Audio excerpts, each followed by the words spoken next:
Praise the Lord. Good morning. கர்த்தர் நல்லவர், அவர் கிருபை என்றும் உள்ளது. ஓசியா 10:12. நீங்கள் நீதிக்கென்று விதை விதையுங்கள், தயவு கொத்ததாய் அறுப்பு அருங்கள், உங்கள் தரிசு நிலத்தை பண்படுத்துங்கள். கர்த்தர் வந்து உங்கள் மேல் நீதியை வரிசிக்க பண்ணும் மட்டும் அவரை தேட காலமாயிருக்கிறது. ஓசியா 10:12. நீங்கள் நீதிக்கென்று விதை விதையுங்கள். நாம் ஒவ்வொருவருடைய தனிப்பட்ட வாழ்க்கையிலும் எந்த ஒரு காரியத்திலும் நமக்கு நீதி வேண்டும், நீதி கிடைக்க வேண்டும் என்று எண்ணுகிறோம்.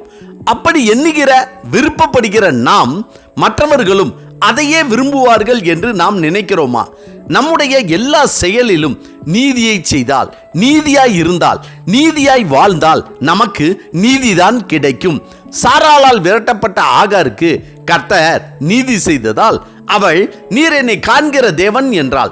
எரேமியா தீர்க்கதரிசி சொல்கிறார், நீங்கள் முள்ளுகளுக்குள்ளே விதையாதிருங்கள், உங்கள் தரிசு நிலத்தை பண்படுத்துங்கள் என்று. அதாவது நம்முடைய இருதயம் கர்த்தருக்கு பயந்திருந்தால் நம்முடைய ஒவ்வொரு செயலையும் காரியத்தையும் நமக்குள் இருக்கிற நம் தேவனாகிய கர்த்தர் பார்த்து கொண்டிருக்கிறார் என்ற எண்ணம் சிந்தை நமக்குள் இருந்தால் பண்படுத்தப்பட்ட நிலத்தில் விதைக்கப்பட்ட விதையைப் போல நம் செயல்கள் நீதியாயிருக்கும்.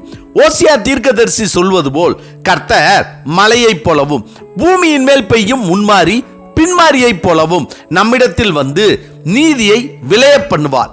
நாம் அவரை தேடும் காலத்தில் அவர் வந்து நமக்கு நீதி செய்வார், நிச்சயமாய் செய்வார்.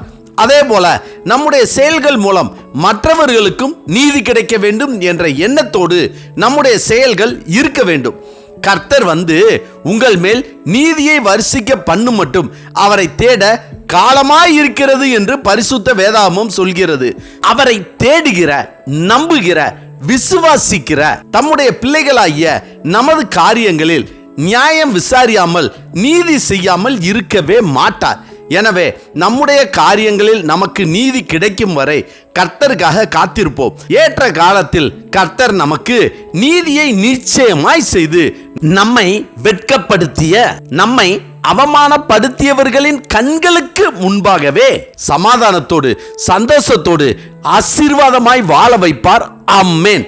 ஜெபிப்போமா.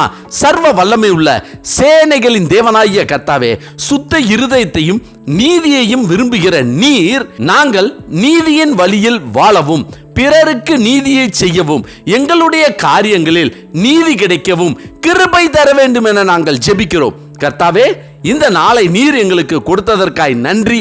இந்த நாளிலும் பிறந்த நாள், திருமண நாள் காண்கிற யாவருக்காகவும் உம்முடைய சமூகத்தில் ஜெபித்து அவர்களை ஆசீர்வதிக்கிறோம். கர்த்தாவே, தங்களுடைய வாழ்க்கையிலும் குடும்பத்திலும் வேலை ஸ்தலங்களிலும் ஏமாற்றப்பட்டு தங்களுடைய வாழ்க்கையில் நீதி வேண்டும் என்று உம்மை நோக்கி ஜெபிக்கிற யாவருடைய ஜெபத்திற்கும் நியாயாதிபதியாகிய தேவன் அவர்கள் விஷயத்தில் நீதி செய்ய வேண்டும் என இயேசு கிறிஸ்துவின் நாமத்தில் ஜெபிக்கிறோம் நல்ல பிதாவே.